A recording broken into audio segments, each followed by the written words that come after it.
Nintendo. Nintendo is a name that's been in pretty much everyone's mouth recently, and not in a good way. As someone who's bought and played through almost every Pokemon game but was never a huge Nintendo fangirl, I've been watching the recent drama unfold from the sidelines.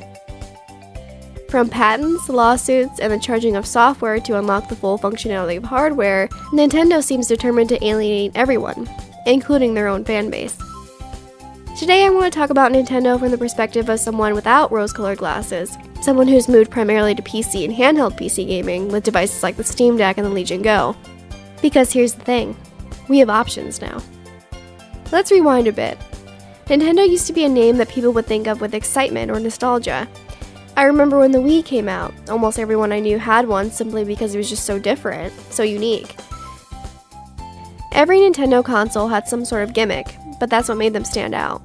The 3D aspect of the 3DS, the motion controls of the Wii with all the accessories, the guitars for Guitar Hero, the tennis racket, the steering wheel. No one else was really doing anything like them.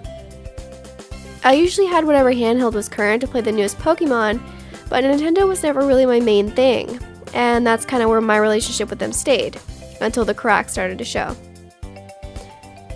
My first real issue with Nintendo was Nintendo Online. I quickly realized I needed it to trade and complete my collection in Pokemon Sword and Shield, and I was mad because they're charging a subscription fee on top of a console we bought, a game we purchased, and internet we're already paying for just to access gameplay features or play with friends. As someone who plays a lot of online games with friends on Steam, I can't imagine not being able to do that without a paid membership. But during the original Switch era, that was generally my only complaint. Sure, you'd never find a first-party Nintendo game on sale anywhere close to Steam sale prices, but people love Pokemon, Zelda, and Mario, and you're paying for that exclusivity. Fast forward to now, and we reached a point where we're no longer seeing innovation or change. Graphically, maybe, but definitely not with every new release.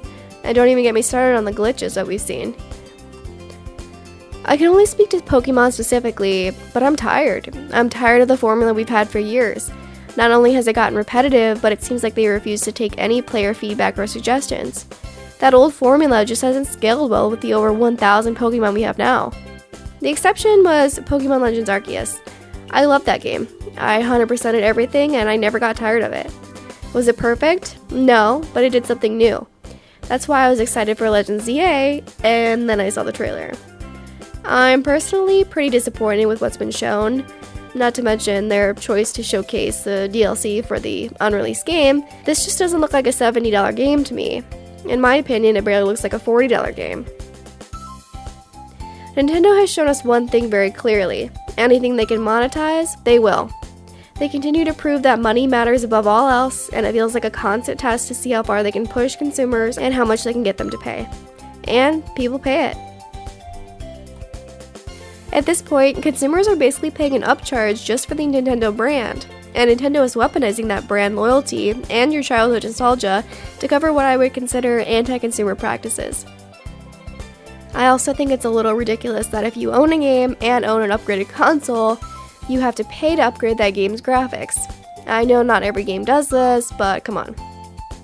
A few years ago, I got a Steam Deck and that made me realize how limited the Switch actually was.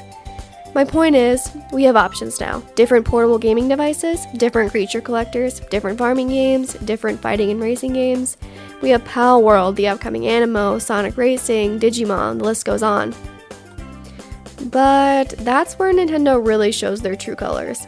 It's one thing to have a well-made, well-established franchise and charge a premium for it, but it's another thing entirely to try and crush the competition with legal action so you can monopolize an entire genre of gaming. Sure, we can't have the exact Pokemon or Mario or Donkey Kong franchise without Nintendo, but sometimes all people want is a game in that genre, and sometimes other developers do it better. They do it better because they aren't afraid to take risks and they want to create genuinely fun games people will enjoy. Not to mention, they probably aren't charging as much for it. For the first time in the entire history of Pokemon games, I'm not going to be buying the new one. I actually pre-ordered Digimon Time Stranger, and I'm having an absolute blast with it. It has elements I wish the Pokemon series had by now, like voice acting, better 3D animations, and a stronger storyline. I've also been looking into buying a used Wii or 3DS to enjoy the Nintendo franchises that I do love, in hopes that will satisfy my itch for those specific games. but I will not be buying a Switch 2. If things change in a few years, I might look at getting one secondhand, but at this point, it goes beyond just being disappointed in Pokemon. It's the principle. I don't want to support a company that doesn't support its fans.